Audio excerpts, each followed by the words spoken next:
বলে না এখন তুমি চাচা হয়ে গেলে। চাচা কি হয়ে গেল? তোমার লিয়ে একটু সিনেমায় যাব, তোমার লিয়ে যে আমি বোনাইয়ের বাড়ি যাব, তোমার লিয়ে একটু মেলায় ফুচকা খেতে যাব। ইয়া বড় লাদেন মার্কা দাড়ি। কি মার্কা? লাদেন মার্কা দাড়ি। মানে ইমানের নাট ঢিলা করে দিচ্ছে। আশ্চর্য! বউ যখন দিনের পর দিন কানের কাছে যখন ঘাজর ঘাজর করবে, তখন আপনি দাড়ি কাটতে বাধ্য হবেন। না যদি কাটেন অন্তত সিটে মারবেন, সিটে। কিন্তু এক মুষ্টি দাড়ি রাখা কি? এই জোরে বলো, এক মুষ্টি দাড়ি রাখা শূন্য। আমরা আগে জানতাম, ও মুসলমানের ছেলেরা, আমার হাটকলা গ্রামের ভাইরা শুনে নিন, শুনে নিন। আমরা জানি মেয়েরা মুখে মেকআপ করে কেন? কেন? ওদের একটু দেখতে ভালো হতে হয়, ওদের একটু বেশি দিন বাঁচতে হয়, ওদের একটু সাজাগোজা করে ঘুরতে হয়। এখন শুনি ছেলেরা মুখে মেকআপ করে, ঠোঁটে লিপস্টিক মাখে।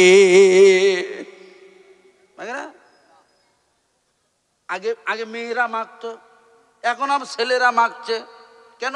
মোবাইলে ভিডিও করবে। কি ভিডিও? ভিগো না কি বলে ওসব, আপনারা ভালো জানেন, আমি অত বুঝি না। ওই লিপস্টিক মুখে মেখে ওরা ভিডিও শুরু করে দিয়েছে। অনলাইনের ব্যবসা এরা এখন এমন ভাবে নিয়েছে, বাড়িতে বসে থেকে কি হবে, ভাবি আমার একটু বেগুন ভাজা করে, ও এখন সোশ্যাল মিডিয়ায় ছেড়ে দিয়েছে। এই একটা বেগুন বর্তমানে 2 টাকা দাম, কিন্তু ভাবি রান্না করে ছেড়ে দিয়েছে। এই বেগুন রান্নার পেছনে ভিডিও করে এমন ভিডিও লাইক পড়েছে, কোটি কোটি লাইক। ভাবির ভিডিওটি গোটা বিশ্বে ছড়িয়ে গেছে। ভাবি আমার কেমন করে খুন্তি নাড়ছে, ভাবি আমার কেমন করে ওর নাকাই দিয়েছে, ভাবির কোথায় ফাঁকা আছে কি দেখা যাচ্ছে, এইগুলো দেখে দেখে ওরা লাইক মেরে দেয়। আর ওই বেগুন ভাজা থেকে ওই ভাবি আমার কোটি কোটি টাকা ইনকাম করে। উনি এখন পর্দা করে বাজারে ঘোরাঘুরি করছে। শুনছি সামনের বছর উমরায় যাবে। বলুন তো, উমরা কাজ হবে না জলাঞ্জলি যাবে? আপনারাই বলুন। আলেম হতে হবে না। আমার ভাই সবেরা খুব ভালো করে শুনে নেন, এই জামানা চলে এসেছে, ইমানটা ঠিক করতে হবে। ভাবি আপনার পোশাকটা ঠিক করতে হবে, আপনার স্বামীর চরিত্রটা ঠিক করতে হবে। আল্লাহ রসুল বলে, এই একটা মহিলা, এ হলো জান্নাতে, এ হলো সংসারের রমণী। ওই মহিলা পারে এই একটা পরিবারকে জান্নাতি বানাতে, একটি মহিলা পারে একটি পরিবারকে জাহান্নামী বানাতে। আপনার স্বামী রাতের বেলা ঘুমাচ্ছে, ফজরের আজান দিচ্ছে, হাটকলার বাজারে আজান দিচ্ছে, আসসালাতু খায়রুম মিনান নাওম, উঠে পড়ো। মুয়াজ্জিন বলে দিয়েছে, ঘুমের চেয়ে উত্তম বেশি কি? নামাজ। বউ বলছে ঘুরে শোও। মুয়াজ্জিন চিল্লে গলা পড়ে যাকগে, ওটার দরকার নেই। বউ যদি এই কথা বলে, আরে স্বামী তুমি এখনো ঘুমিয়ে আছো কেন? মসজিদে আজান হয়েছে, মুয়াজ্জিনরা আজান দিয়েছে, আমার পাড়ার সমস্ত মুসল্লিরা মসজিদের দিকে ধাবিত হয়েছে। তুমি আমার স্বামী, তুমি কোন আক্কেলে এখনো খাটের উপরে শুয়ে শুয়ে নাক ডাকাচ্ছ? তুমি উঠে পড়ো, আমিও নামাজ পড়বো, কারণ আমরা একে অপরের বেশি বেশি মহব্বত করি, ভালোবাসি। আর আল্লাহ রসুল বলে, কাল কিয়ামতের মাঠে ময়দানে মহাশরে যদি স্বামী স্ত্রীর যদি আমলটা ঠিক হয়ে যায়, স্বামী স্ত্রীর যদি নেকির পাল্লাটা ভারী হয়ে যায়, ওই স্বামী স্ত্রীকে একই সাথে জান্নাতে পাঠানো হবে। আর জোরে হয় না সুবহানাল্লাহ? নারী দেখবেন, খুব ভালো করে শুনবেন। তাহলে আপনি যদি স্বামীকে ভালোবাসেন, আপনি যদি আপনার বিবিকে যদি ভালোবাসেন, আপনার আমল বেশি হয়ে কি হবে? আমি স্বামী, আমার আমলটা বেশি, কিন্তু আমার বউ তার আমল নেই, তার সব গুনাহ গুনাহ গুনাহ গুনাহ। আমি নিজে নামাজ পড়ছি, মসজিদের বারান্দায় বসে বসে তসবিহ টিপছি, তসবিহ টিপছি, তসবিহ। এদিকে বউ আমার বন্ধন থেকে লোন তুলে এনেছে, কি করবে? দর্জির মেশিন কিনবে, উনি কাম সেলাই করবে, করে না অনেক জায়গায়। আমার ভাই সব খুব ভালো করে শুনবেন। আর আমি বসে বসে বসে বসে মসজিদে তসবিহ করছি। আপনি আসরের নামাজ পড়ছেন, ফারিস্তারা আপনার কাছে এসেছে, আপনার কাছে এসে বলছে, এই তুমি নামাজ পড়ছো আর তোমার বউকে দেখো বন্ধনের সভাপতির পাশে বসে বসে বসে বসে চুলটা খুলে দিয়েছে বন্ধনের অফিসারের কাছে। আপনার বিবি অ্যাডভার্টাইজ দিতেছে যাতে 2000 লোন বেশি দেয়। বন্ধনের সভাপতিরাও, বন্ধনের সেক্রেটারিরাও, এরাও এক ধরনের মানে কি বলবো মারাত্মক জালিয়াত শয়তান। এরা এরা সুন্দরী ভাবিদের বেছে বেছে সেক্রেটারি করবে, সুন্দরী ভাবিদেরকে বেছে বেছে সভাপতি করবে। কেন? এরা এখান থেকে নিয়ে আপনার চাপড়ায় বা আপনাদের নদিয়া জেলার রানাঘাটে মিটিং করবে, ভাবির সাথে সময় কাটাবে। ভাই আমার মসজিদে বসে বসে কুরআন তেলাওয়াত করবে। এই কুরআন তেলাওয়াতটা আপনার বউ যদি বন্ধনে যায়, আপনি যদি মসজিদে বসে বসে কোরআন তেলাওয়াত করেন, ওই তেলাওয়াতের কোনো সওয়াব আল্লাহ দেবে না। একটু আওয়াজ দিয়ে বলুন নাউজুবিল্লাহ। সুতরাং ঈমানটা মজবুত করতে গেলে স্বামী স্ত্রী মজবুত হতে হবে। ঈমানটা তাজা করতে গেলে আপনার সন্তানকে নামাজের পথে আনতে হবে। ঈমানটা মজবুত করতে গেলে আপনার বিবি সহ আপনার পরিবারের প্রত্যেকটা মেম্বারকে, প্রত্যেকটা সদস্যকে এই ইসলামের সুশীতল ছায়াতলে আনতে হবে, নইলে আপনি জাহান্নামী। আপনার নামাজ কাজে আসবে না, আপনার রোজা কাজে আসবে না। আমরা আজকের এই মেহফিল থেকে আল্লাহর কাছে দোয়া চাই, আল্লাহ যেন আমাদের নামাজ, আমাদের কালাম, আমাদের পরিবার, আমাদের সন্তানাদি সমস্তগুলিকে আল্লাহ যেন হেদায়েতের পথে উঠিয়ে দেয়। একটু আওয়াজ দিয়ে বলি সুবহানাল্লাহ। প্রিয় ভাই সব, এতক্ষণ আলোচনা করে এবারে আমি আপনাকে একটি কোশ্চেন করতে পারি? করব? করি।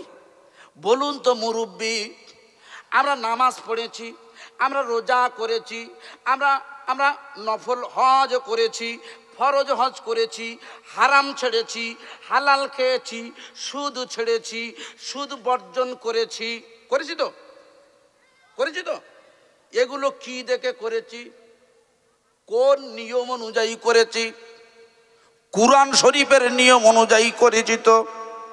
মুসলমানদের গাইড বুক হলো কোরআন শরীফ, তাই তো?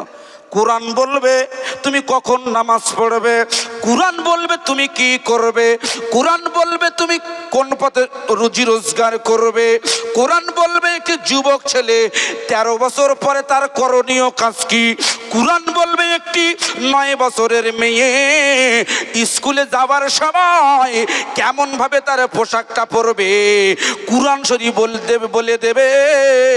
সুতরাং ঈমান আনতে গেলে কোরআনের বাণী মানতে হবে, কারণ এই কোরআন শরীফ এটাও কিন্তু একটি ঈমানের অংশ।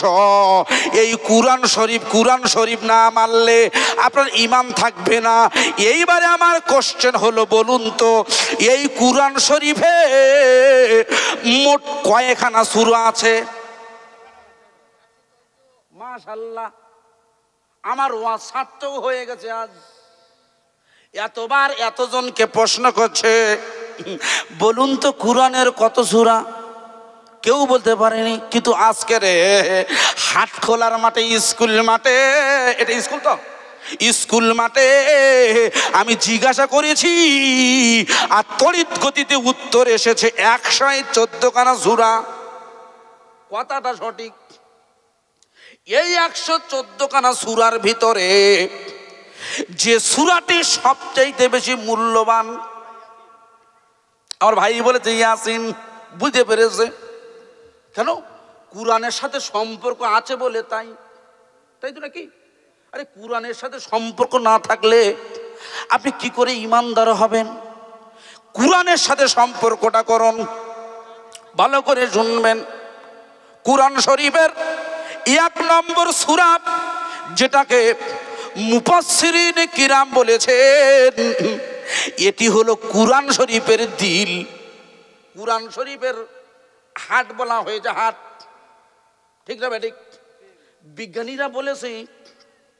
বিজ্ঞানীরা বলেছে মানুষ যখন হাঁচি তোলে, হাঁচি তোলে তো, এই হাঁচিটাকে যদি বন্ধ করে দেওয়া যায় তার হাতটা অকেজো হয়ে যাবে।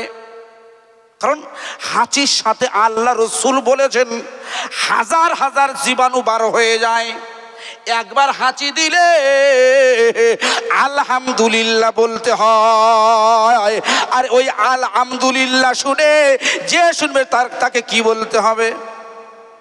ইয়ার বাহ, আপনাদের এলাকাতে হাঁচি হয়? হয়তো আমাদের এলাকায় হয়।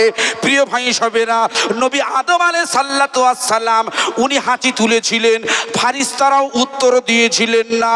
সুতরাং এই হাঁচি দিলে হাতটা ভালো হয়, মস্তিষ্ক সুস্থ থাকে, শরীরের সমস্ত অঙ্গ প্রত্যঙ্গ সুস্থ থাকে, ব্রেন ভালো হয়ে যায়।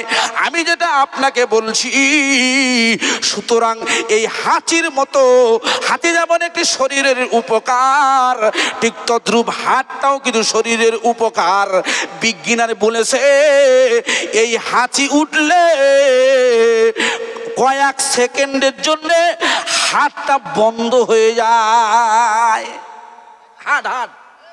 হাতটা বন্ধ হয়, আর বন্ধ হয়ে গেলে আল্লাহর রহমতে আবার বিদ্যুৎ গতিতে চালু হয়ে যায়। নইলে মানুষ দম বন্ধ হয়ে, শ্বাস প্রশ্বাস বন্ধ হয়ে মারা যেতে পারে না, পারে তো? হার্ট অ্যাটাক হয়ে যায়। আমার ভাই যাবেরা, ঠিক তদরূপ কুরআন শরীফের হার্ট হইল সূরা ইয়াসিন। তো আলোচনা বুঝবেন, প্রথম থেকে আলোচনা আমি শুরু করে দিয়েছি যথারীতি। আল্লাহর কুরআন শরীফের 1 নম্বর সূরা হলো সূরা ইয়াসিন। এই সূরা ইয়াসিনটি এই পবিত্র মাসে কি মেয়ে, কি ছেলে, কি জওয়ান, কি বুড়ো, কি মুরব্বি, কি আদা বয়সী ফজরের নামাজ পড়ে বেশি বেশি বেশি বেশি বেশি বেশি বেশি করে আল্লাহর কুরআনের সূরা ইয়াসিন পড়লে, একবার যদি কোনো বান্দা একটিবার ইয়াসিন শরীফ তেলাওয়াত করে, তার নামায় আমলে 1 খতম না 2 খতম নয়, টানা 10 খতম কুরআনের সওয়াব আল্লাহ তার নামায় আমলে কিন্তু পৌঁছে দেয়। একটু আওয়াজ দিয়ে বলবে, আরো জোরে হয় না? নারায়ে তাকবীর, নারায়ে তাকবীর। তাহলে ইয়াসিন পড়লে কয় খতম? 10 খতম সওয়াব। খুব ভালো করে বুঝো, আল্লাহ অফার দিয়েছে কুরআন শরীফের। এটি হলো কুরআনের সূরা ইয়াসিনের ফজিলাত। আরো একটি সূরা আছে, বলবো খুব ভালো করে শুনবে, যারা জানেন না জেনে নিন। এই শাবানের মাসে অফারটা কাজে লাগিয়ে নিন। সামনেই রমজানুল মুবারক, মহামূল্যবান সময়। ওই সময় যদি কোনো ব্যক্তি একবার সুবহানাল্লাহ বলে, তার নামায় আমলে 100 বার সুবহানাল্লাহর সওয়াব হয়ে যায়। কিন্তু কোনো গুনার কাজ যদি আপনি করেন, কোনো গুনার কাজ, ওই গুনাহটা আর 100 গুণ হয় না। আপনি একটি হারাম কাজ করলেন, একটি হারাম কাজের গুনাহ লিখলো। আল্লাহ পাক কত দয়ালু দেখেন, আল্লাহ অফার দিয়েছে। আমরা ওদিকে না গিয়ে জিও কি অফার দিয়েছে, এয়ারটেল কি করেছে, কারণ সারা রাত ধরে আমাদের নেট করতে হবে, সোশ্যাল মিডিয়া, এর পেছনে ছুটে ছুটে যুবকদের বয়সগুলো সবে 30 বছর বয়স হয়েছে, ইন্টারনেট চালিয়ে এমন দাড়ি গোপ পাকিয়েছে দেখলে মনে হবে 67 বছর বয়স। আজকের রাস্তায় আসছি, রাস্তায় আসতে কিন্তু চোখটার বন্ধ করে রাখা যায় না, দেখতে হয়। দেখি একটা মহিলা দাঁড়িয়ে আছে, বাচ্চা বয়স, ওই 13 কি 14 বছরের মেয়ে, দেখি তারপরে এইরকম হামড়া হামড়া জুতো, হ্যাঁ, পাটা ঠিক এতটুকু, জুতো এই সাইজের। আমি জিজ্ঞাসা করলাম ড্রাইভারকে, ভাই আরে এই মেয়েটি কি পাগলা হয়ে গেল নাকি, পা ছোট ছোট জুতো বড়? বলে হুজুর আপনি জানেন না, এটাই এখন ফ্যাশন। আমি বলি আশ্চর্য, এমন ফ্যাশন, এসব শয়তানি কারুকার্য, এখানে ফ্যাশন গিরি দেখাবে আর মরে গেলে সরাসরি জাহান্নামে যাবে। একটু আওয়াজ দিয়ে বলুন নাউজুবিল্লাহ। আমার প্রিয় ভাই সবেরা খুব ভালো করে শুনবেন, কুরআন শরীফের আরো একটি ঘনিষ্ঠ সূরা আছে, ওই সূরাটির নাম হলো সূরা ইখলাস। ওই ইখলাসটি হলো, আপনারা পড়ুন আমার সাথে, বিসমিল্লাহির রহমানির রহিম, কুল হুয়াল্লাহু আহাদ আল্লাহুস সামাদ লাম ইয়ালিদ ওয়া লাম ইউলাদ ওয়া লাম ইয়াকুল লাহু কুফুয়ান আহাদ। আল্লাহ রাসূল বলে, আল্লাহর হাবিব বলে, যদি কোনো ব্যক্তি সূরা ইখলাসটি একবার তেলাওয়াত করে, ওই ব্যক্তির নামায় আমলে কুরআন শরীফের 10 পারা কুরআনের সওয়াব হয়ে যায়। আমরা যারা যারা পড়েছি অনেকেই স্ট্যান্ডার্ড পড়ে না, আমি পড়বো, আমি একজন স্ট্যান্ডার্ড লোক, হুজুর পড়ছে, হুজুররা বেকার মানুষ, হুজুর পড়ে পড়ুক, ঠিক না বেঠিক?